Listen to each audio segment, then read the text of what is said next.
आज एकादशी कितने लोगों का व्रत है? हाथ ऊपर करो। झूठ नहीं बोलना, जिसका है वही करो। आज आप सब लोग संत हो, क्यों? आपने अन्न त्याग दिया। आज अन्न नहीं खा रहे, लेकिन अन्न छोड़ दिया। किसने छोड़ा? शरीर ने तो छोड़ दिया, मन ने छोड़ा कि नहीं? मन ने नहीं छोड़ा। क्यों? हमारे एक पंडित जी हैं, यहां पे आए नहीं। एकादशी के दिन हमने ठाकुर जी के चरणों की तुलसी उनको दी, तो बोले महाराज जी आज तो एकादशी है। मैंने कि ठाकुर जी के चरणों की तुलसी है भैया, पालो। तो बोले नहीं, तुलसी महाराज जी एकादशी है। मैंने कहा अच्छा। थोड़ी देर बाहर जाकर के देखा तो वही। और मैंने कि भैया एकादशी में जे, बोले ये तो तांबूल है। मैंने कहा वाह भैया, अपनी इच्छानुसार एकादशी बन नहीं है। बड़े बड़े महापुरुष हैं भैया संसार में। तो अन्न का त्याग तो आपने कर दिया। किससे त्याग किया? अपनी जीभ से आप अन्न नहीं छू रहे हो, लेकिन क्या मन ने त्याग किया अन्न का? नहीं। अगर कोई अभी हमको दिख जाए कोई अन्न खाता हुआ, तो निश्चित है हमारा मन करेगा कि भाई अब कल कोई बात नहीं, आज तो एकादशी, कल द्वादशी, कल खा लूंगा। इसको त्याग नहीं कहते। त्याग का मतलब आसक्ति का त्याग, त्याग का मतलब इच्छाओं का त्याग, त्याग का मतलब अपने दूषित भावों का त्याग। वो एक कथा आती है कि दो मित्र एक साथ केदारनाथ जा रहे थे। एक मित्र ने किसी वैश्या को देखा, और वैश्या को देख करके उसके मन में आया मैं फिर कभी चला जाऊंगा, तुम मेरी तरफ से प्रणाम कर आओ, मैं तो अब यहीं रुकूंगा, थोड़े कुछ दिन आनंद करूंगा। और वो एक मित्र वैश्यालय चला गया। एक मित्र बोला अरे राम राम राम, कितना गंदा आदमी, बताओ केदारनाथ जा रहे थे, रास्ते में ही वैश्यालय में चला गया। अब हुआ क्या कि एक मित्र तो पहुंच गया केदारनाथ, एक मित्र बैठा था वैश्यालय में। दोनों की स्थिति, शरीर तो है अलग अलग जगह पर, एक का पापी स्थान पर है, एक का पुण्य स्थान पर है, लेकिन दोनों की मन की स्थिति क्या थी कि जो वैश्यालय में बैठा था, थोड़ी देर अपने विषय भोगों को भोग करके फिर वो मन में विचार करने लगा मैं कितना बड़ा पापी, विषय भोगों में आसक्त होकर के मैंने बताओ तीर्थ यात्रा छोड़ दी। मेरा मित्र कितना अच्छा, वो तीर्थ पहुंच गया होगा, ठंडी ठंडी हवा चल रही होगी, बर्फीले पहाड़ चारों ओर होंगे, ओम नमः शिवाय कहता हुआ जल डाल रहा होगा, शंकर जी का अभिषेक कर रहा होगा, शंकर जी का पंचामृत अभिषेक कर रहा होगा, सिर पर त्रिपुंड लगाए बैठा होगा। अब ये सब बैठा तो वो वैश्यालय में, लेकिन सोच क्या रहा है कि मेरा मित्र केदारनाथ में कितना प्रसन्न होगा। और जो दूसरा मित्र केदारनाथ गया था वहां ठिठुर रहा था, कांप रहा था, शंकर जी पर जल डाल रहा था, बोले मैं कहां फंस गया पता नहीं, इससे बढ़िया तो मैं भी वैश्यालय चला जाता। अरे कहाँ, यहाँ इतनी ठंडी ब्यार चल रही है, भोजन की व्यवस्था नहीं है, रात में रहने के लिए कोई कक्ष नहीं है, अरे मेरे तो हाथ पांव फूल गए भैया, अब कब जल्दी नीचे जाऊं, कल जल्दी भगूं यहाँ से, और मैं तो गलत फंस गया, मैं भी अपने मित्र के संगी चला जाता, कितना बढ़िया रहता। बताओ, दोनों में श्रेष्ठ तो खैर नहीं बोलूंगा, पर भावना किसकी ज्यादा अच्छी है? जो तन से दूषित स्थान पर है पर मन से शुद्ध है, उसकी भावना अच्छी है। पर तन से शुद्ध स्थान पर है लेकिन मन से अशुद्ध भाव रख रहा है, वो शुद्ध है क्या? नहीं।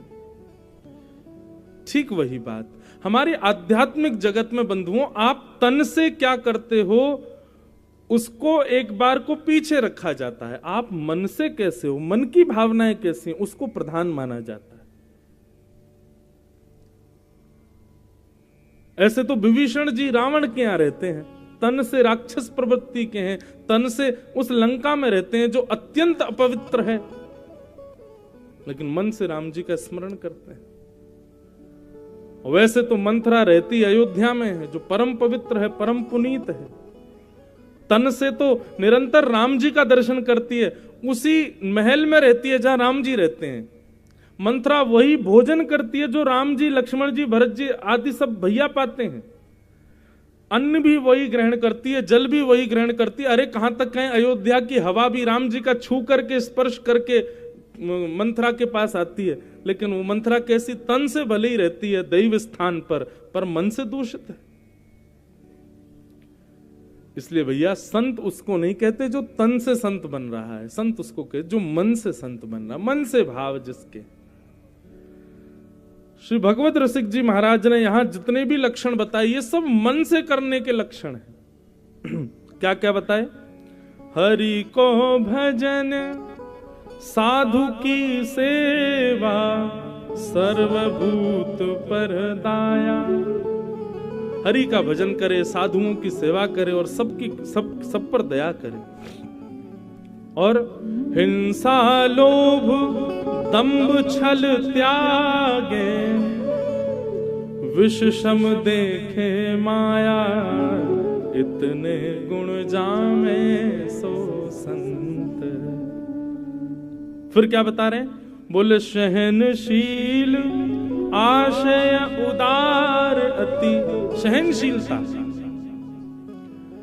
आज की डेट में बंधुओं, व्यक्ति काम रहित हो जाता है, लोभ रहित हो जाता है, व्यक्ति विषय रहित हो जाता है, लेकिन सहनशील बिल्कुल भी नहीं।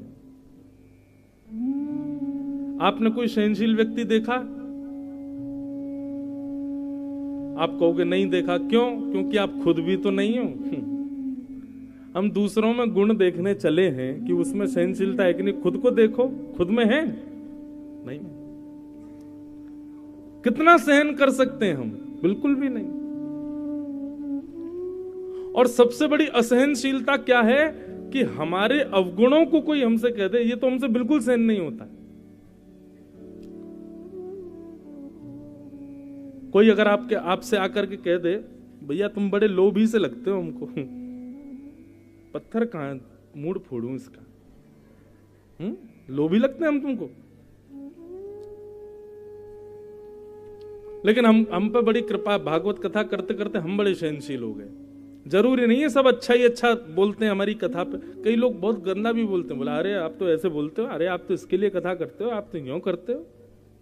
ठीक है, जैसा जिसकी मर्जी। बोलो, सहनशीलता इसको कहते हैं तितिक्षव, सहनशील। सहनशील बनना बहुत कठिन काम है बंधु, लेकिन बन जाए तो धीरे धीरे सारे गुण आते जाएंगे यदि सहनशीलता आ गई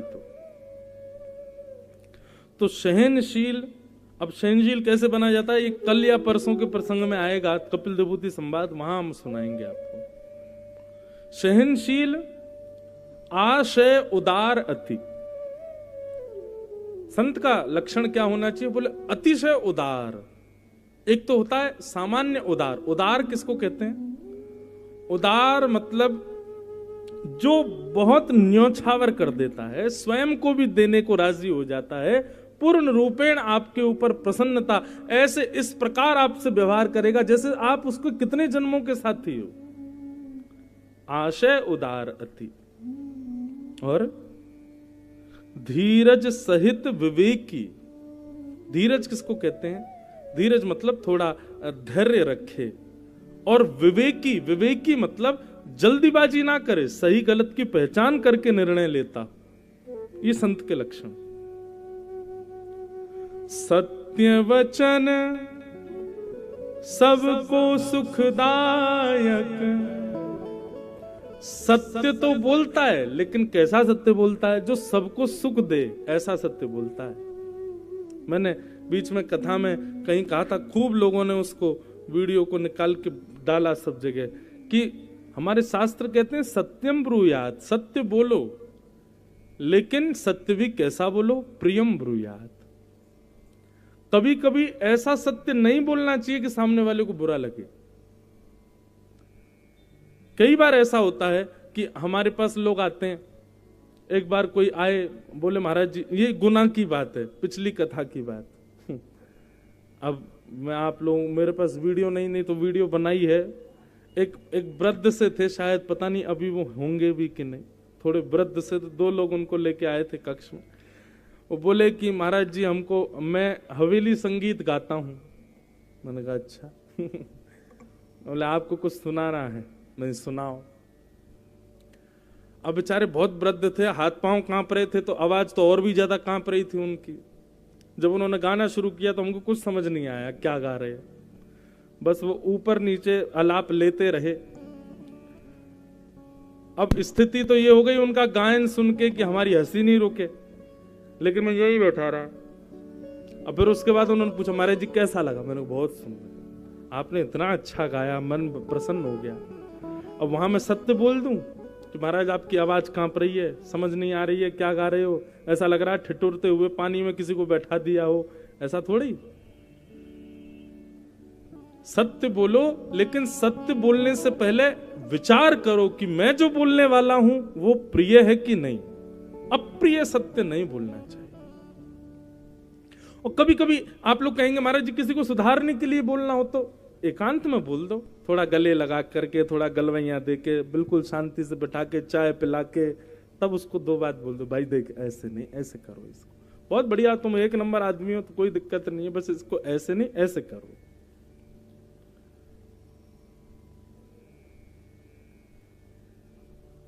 हम जब अपने गुरुदेव से पढ़ते थे ना, अभी भी पढ़ते हैं, तो हमारे गुरुजी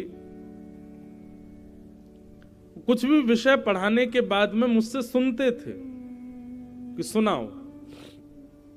और जब मैं उनको सुनाता था तो मुझे तो लगता था कि मैं बहुत अच्छा बोल रहा हूं, लेकिन उनको पता था कि ये ठीक नहीं बोल रहे हैं।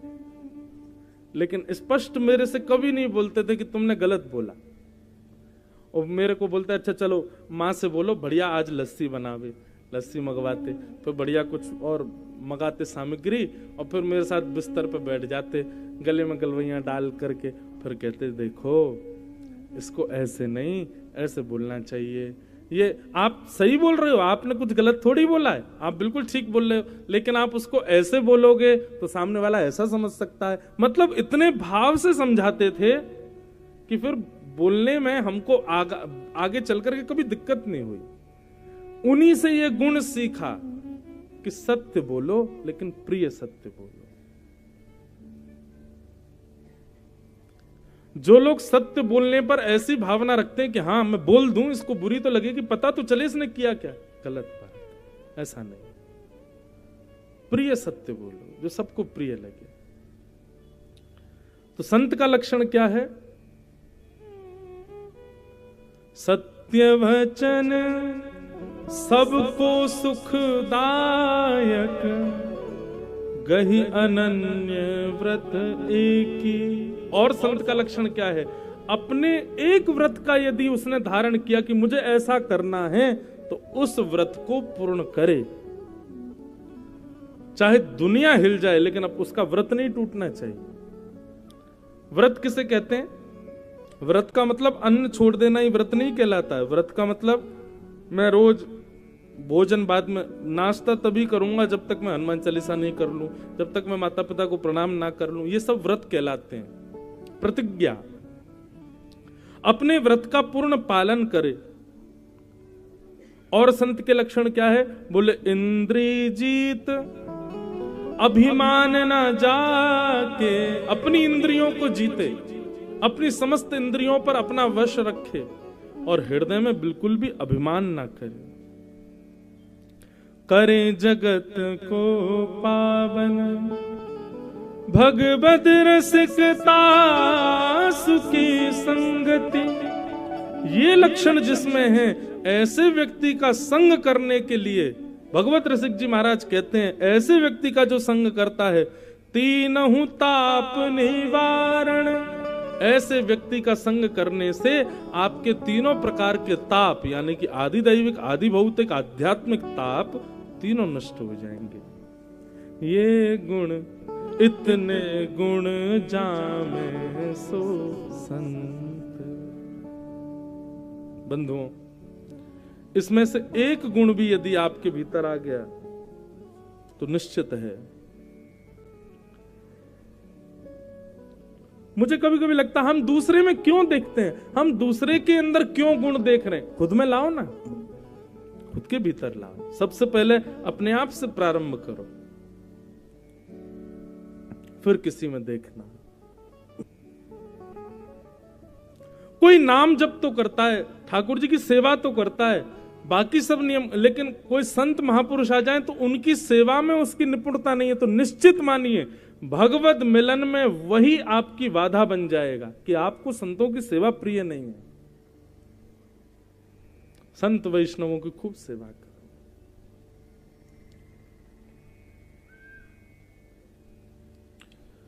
श्रीमद् भागवत जी का महात्मा हम लोगों ने कल श्रवण किया। अब प्रथम स्कंद में आज प्रवेश करते हैं। श्रीमद् भागवत जी का प्रथम श्लोक। सच्चिदानंद रूपाय विश्वोत्पत्त्यादि हेतवे तापत्र विनाशाय श्री कृष्णाय वयं नमः।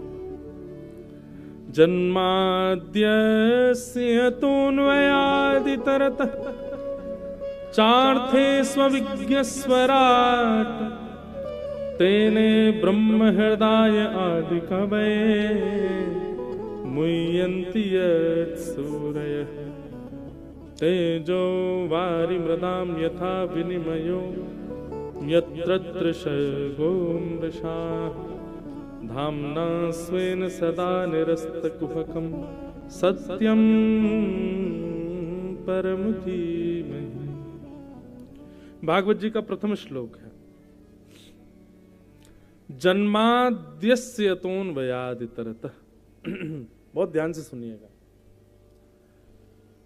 मैं कथाओं में कहा करता हूं बंधुओं, भागवत जी के 18,000 श्लोकों में प्रथम श्लोक के प्रथम शब्द और 18वें 1000वें श्लोक का अंतिम शब्द यदि दोनों मिला दिए जाएं तो पूरी भागवत का सार समझ में आ जाएगा। श्रीमद् भागवत के प्रथम श्लोक का प्रथम शब्द क्या है? जन्म। और श्रीमद् भागवत के 18,000वें श्लोक के अंतिम शब्द क्या है? अंतिम श्लोक कैसे? नाम संकीर्तनम यस्य सर्व पाप प्रणाशनो प्रणामो दुख समनस्तम नमामि हरिम परम। तो हरिम परम, प्रथम शब्द भागवत का जन्म और अंतिम शब्द भागवत का हरिम परम। हमारा जन्म का गंतव्य क्या है? हमारे जन्म का उद्देश्य क्या है? कभी पूछा आपने खुद से? हम लोग इतने बड़े बड़े उम्र के होके बैठे हैं, आज तक हमने कभी खुद से पूछा कि हम लोग क्यों जन्मे? माता पिता ने हमको जन्म क्यों दिया? ऐशो आराम करो, धन कमाओ। कौन नहीं कमा रहा? सो तो दारा और लक्ष्मी पापी के भी हो, पापी भी धन कमाता है। आप कहोगे माता पिता ने हमको जन्म इसलिए दिया। आप जो भी निकाल करके लाओगे वो सब ने किया है,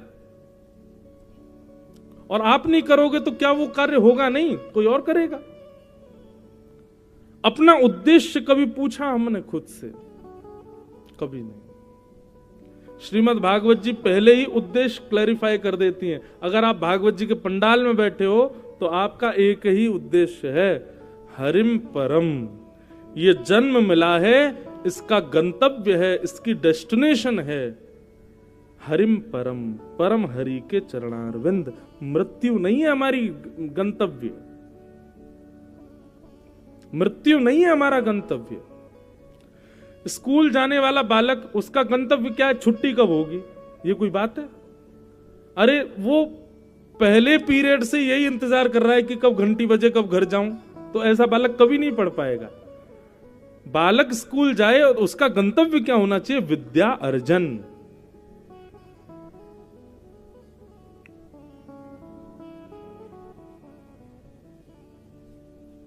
ठीक वैसे ही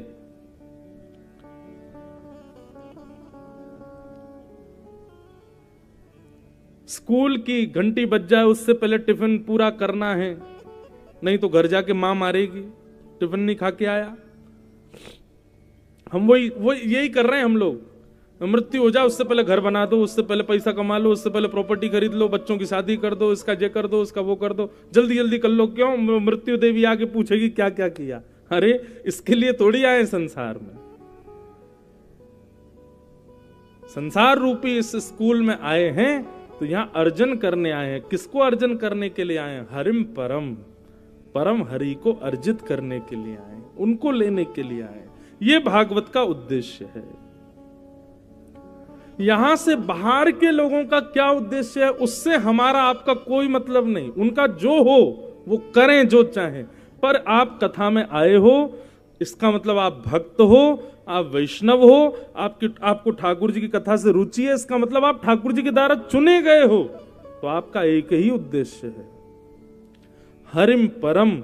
मृत्यु हो, स्कूल की घंटी बजे, उससे पहले पहले हमको हरि परमानंद को प्राप्त करना है। हरिम परम, ठाकुर जी की शरणागति लेनी है, हमको भगवत प्राप्ति करनी है। यही भागवत का उद्देश्य है।